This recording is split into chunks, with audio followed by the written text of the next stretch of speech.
नमस्कार, मैं अभिनेंद्र और आपने देखना शुरू कर दिया है द प्रिंट लाइन्स। राष्ट्रीय स्वयंसेवक संघ यानी आरएसएस और भारतीय जनता पार्टी यानी बीजेपी, इन दोनों के अटूट संबंधों की चर्चा हर तरफ होती है।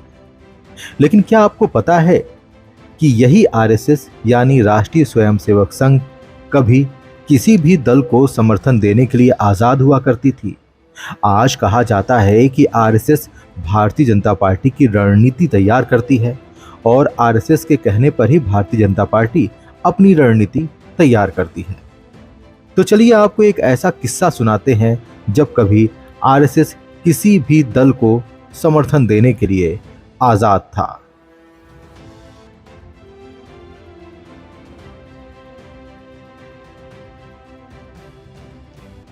अब भले ही राष्ट्रीय स्वयंसेवक संघ परोक्ष रूप से भारतीय जनता पार्टी का समर्थन करता हो, लेकिन एक समय संघ के चुनाव में स्वयंसेवकों को मनचाहे दलों को समर्थन करने की छूट दी गई थी।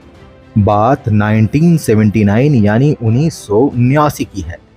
जी हाँ, तत्कालीन संघ कार्यवाह प्रोफेसर राजेंद्र सिंह यानी रज्जू भैया ने कहा था कि आरएसएस का राजनीतिक स्वरूप नहीं है।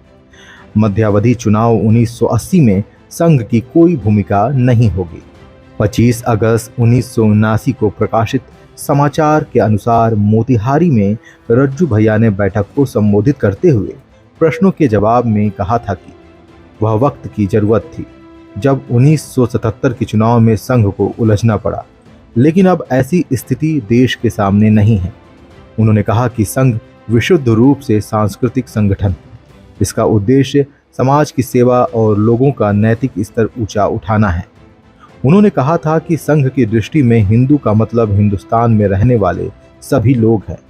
हमने कभी हिंदू धर्म की बात नहीं की, बल्कि हमारी हिंदू राष्ट्र की कल्पना अवश्य है, जिसका अर्थ हिंदुओं का देश है।